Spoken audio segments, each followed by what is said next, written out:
구원해요 구원해 우리 집을 구원해요 아이도 어른도 모두 다 예배해 혼자서도 예배해 둘이서도 예배해 가족 모두 예배해 구원의 홍주.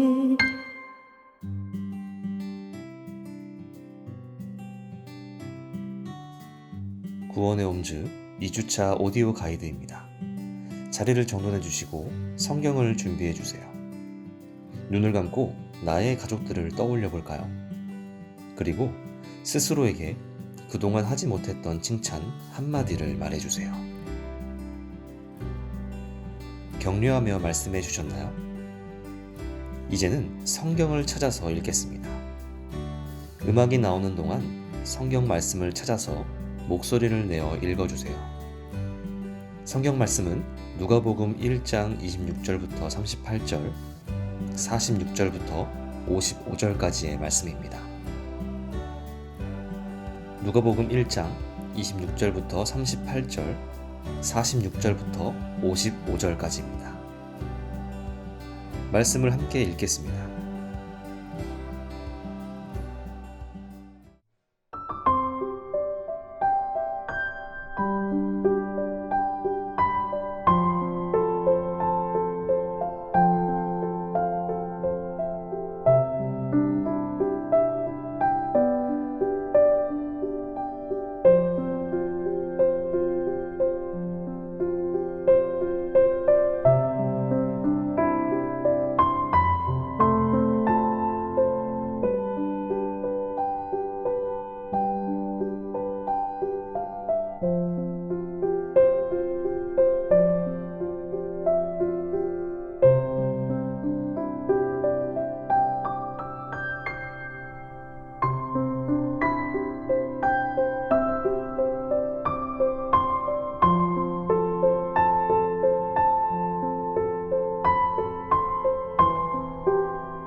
말씀을 모두 읽으셨나요?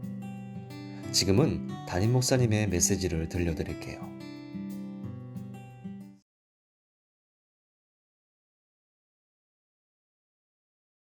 오늘도 가정예배 함께 하신 여러분들 주님의 이름으로 환영하며 축복합니다.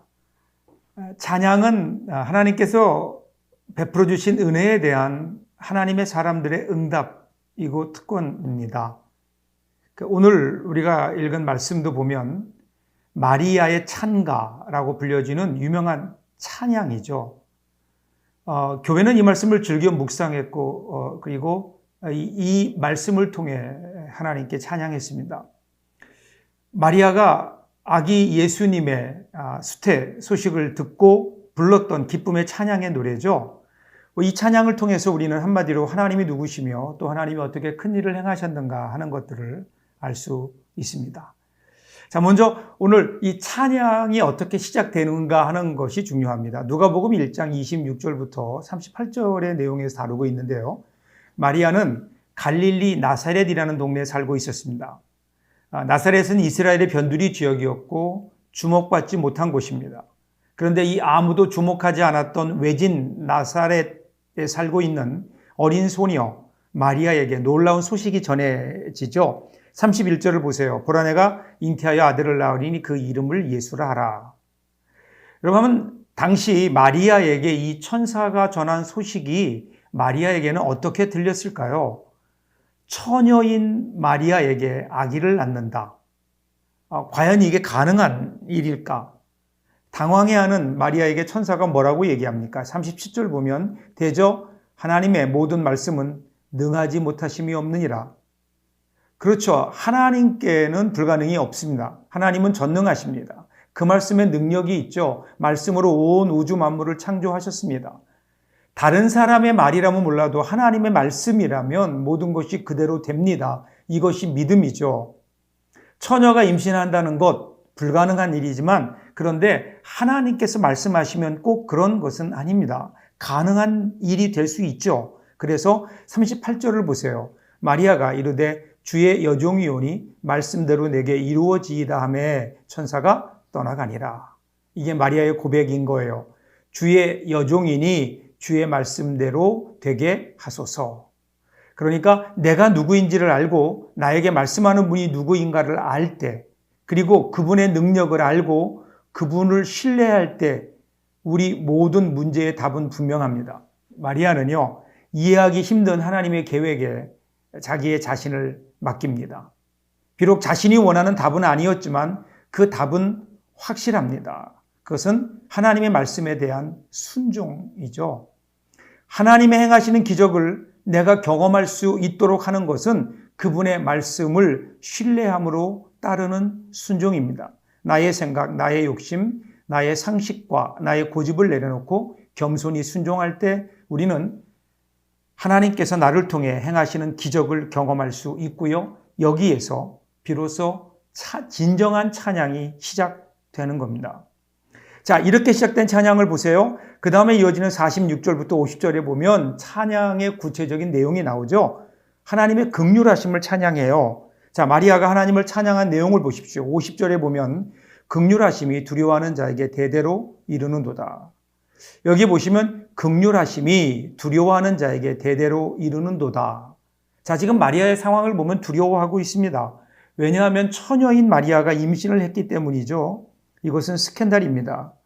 여러분, 지금도 스캔들일 수 있는 사건인데 그 당시에 그 봉건적인 사회 구조 속에서 결혼하지 않은 여인이 임신을 하게 되면 돌로 쳐서 죽여도 문제가 되지 않는 문화, 그러한 상황 속에서 얼마나 두려움이 컸을까요?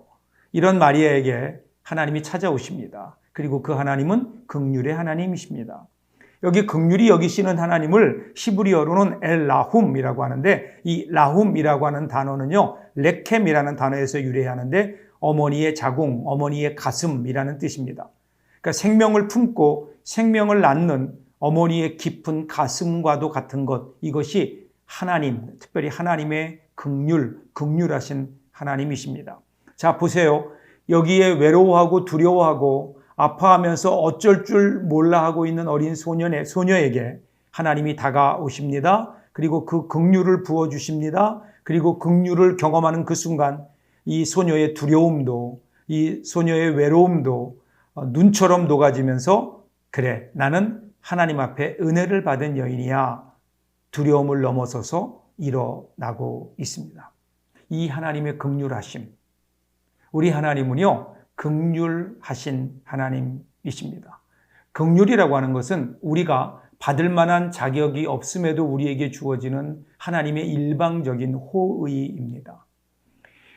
원인이 우리에게 있지 않습니다. 하나님에게 있습니다. 하나님께서 부어주시는 이 긍휼을 우리들이 경험할 때, 그때 우리는 하나님을 향한 깊은 찬양이 나올 수 있죠.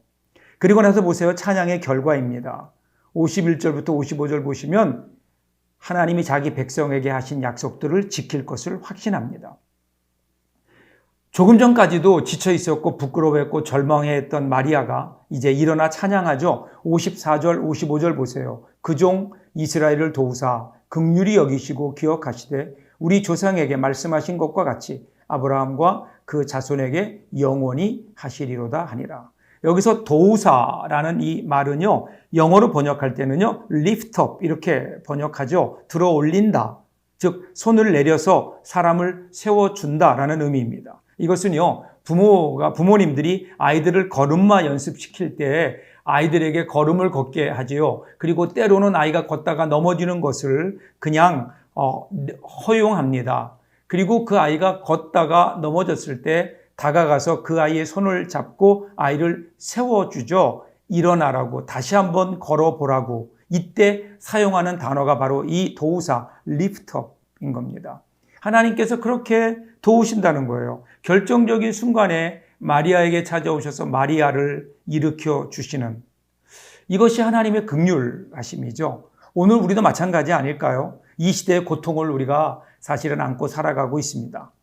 우리를 둘러싸고 있는 세월, 우리를 둘러싸고 있는 삶의 환경이 아무리 험하고 어려워도 만일에 우리가 이 하나님의 약속을 붙들 수 있다면, 우리에게 오셔서 우리를 lift up, 우리를 도우시고 들어 올리시는 그 하나님의 손길을 우리들이 의지할 수 있다면, 여러분, 우리는 아무리 어려운 환경 속에서라도 다시 일어날 수 있지 않을까요? 그 하나님의 손길을 붙들고 미래를 향해 나아갈 수 있지 않을까요? 그때 일어나서 우리는 하나님을 향해 우리 마음에서 우러나오는 찬양을 할 수 있는 겁니다.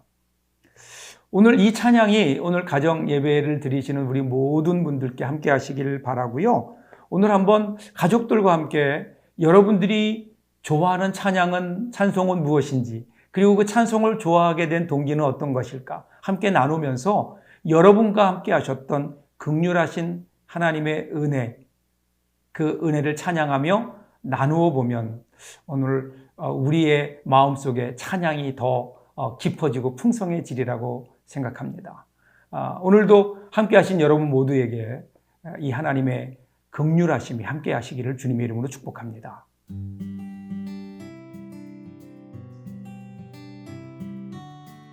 이제는 말씀을 생각하며 마무리하는 시간인데요. 여러분이 좋아하는 찬송은 어떤 것이 있나요? 그 찬송을 특별히 좋아하게 된 이유는 무엇인가요? 그 안에서 여러분과 함께 하셨던 하나님의 은혜를 생각해 보세요. 가능하다면 글로 적어보셔도 좋을 것 같네요. 마지막으로 스스로에게 고백하며 구원의 홈즈 2주차 가정예배를 마칩니다. 이렇게 고백해 주세요. 나는 하나님을 찬양합니다.